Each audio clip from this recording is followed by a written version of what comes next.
여러분 안녕하십니까? 다시 찾아주셔서 감사합니다. 요즘 북한에서 휴대전화로 문자를 주고받다가 휴대전화를 빼앗기는 사례가 급격히 늘어나고 있습니다. 북한에서는 문자를 통보문이라고 하는데 특히 연인들이 문자를 주고받다가 빼앗기는 사례가 특히 많아지고 있습니다. 왜 그런지 말씀드리겠습니다. 주성아TV는 구독, 좋아요보다 끝까지 봐주시면 더욱 힘을 얻습니다. 요즘 휴대전화를 빼앗기는 가장 큰 이유가 바로 한국말로 통보문을 보냈다는 것입니다. 원래는 휴대전화까지 뺏지 않았는데 김정은이가 지난해 11월 25일에 내린 방침에 따라서 압수 조치가 이뤄지고 있습니다. 방침에 따라 북한 내에는 이런 지침이 하달됐습니다. 원문 그대로 말씀드릴 텐데 괴뢰말 찌꺼기를 쓴 통보문을 전송하는 경우 그 통보문은 자동적으로 차단되며 엄중한 경우 손전화 이용이 중지됩니다 라고 되어 있습니다. 원래 북한의 표현이 정말 쌍스럽긴 한데 이번에도 예외 없이 한국말을 괴뢰말 찌꺼기라고 부르고 있습니다. 졸지에 한국어를 쓰는 5천만 국민들이 괴뢰말 찌꺼기를 쓰는 사람이 돼버렸고 한류에 빠져서 한국어를 열심히 배우는 세계 사람들도 괴뢰말 찌꺼기를 배우는 사람이 됐군요. 아무튼 멍멍이 입에서 멍멍이 소리밖에 나오지 않으니 이건 그렇다 칩시다. 그런데 이번 조치가 무서운 것은 융통성이 없다는 것입니다. 북한은 과거에도 규찰대, 안전원 등이 휴대전화, 북에서는 손전화라고 하죠. 이 휴대전화를 불시에 단속하는 경우가 많았습니다. 그런데 정작 휴대전화 빼앗기는 경우는 많지 않았습니다. 말투까지 단속하는 경우는 많지 않았고 주로 영상 등을 단속하긴 했는데 걸려도 뇌물을 찔러주면서 사정하면 넘어가기도 했고 아는 사람들끼리 왜 그러나 그러면 또 넘어갈 수도 있습니다. 한국 말투를 썼다고 단속하면 최악의 경우에는 네가 이게 한국말인 거 어떻게 아냐? 너부터도 보는 거 아니냐? 이러면서 생억지, 북한말로 완대기를 부리면 단속원도 난감해집니다. 그런데 이 통보문이라는 것은 말 그대로 도청입니다. 도청한 사람과 단속당하는 사람이 알 확률이 거의 없죠. 이 사람들이 도청해서 전화번호 몇 번이 회수할 내용이 있다 이러면 집행하는 사람이 또 따로 나갑니다.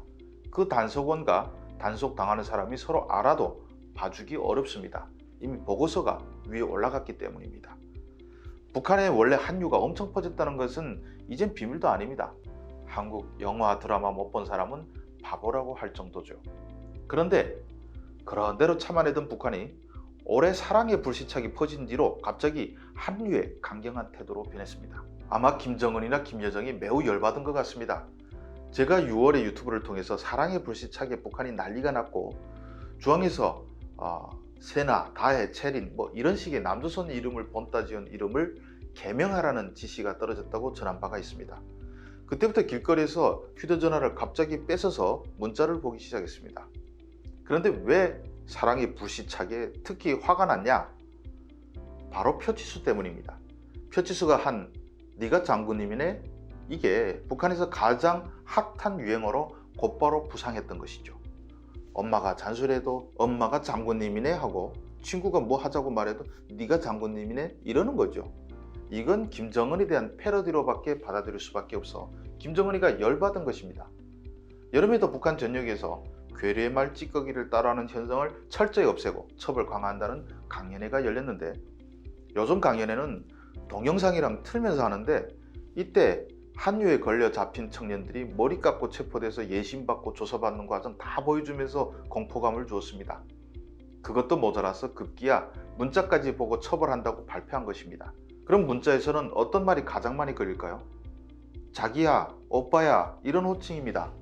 자기야는 이건 북한에 없던 빼도 박도 못할 괴뢰말 찌꺼기고 오빠야는 오빠는 괜찮은데 야가 붙어서 오빠야라고 하면 괴뢰말 찌꺼기가 됩니다.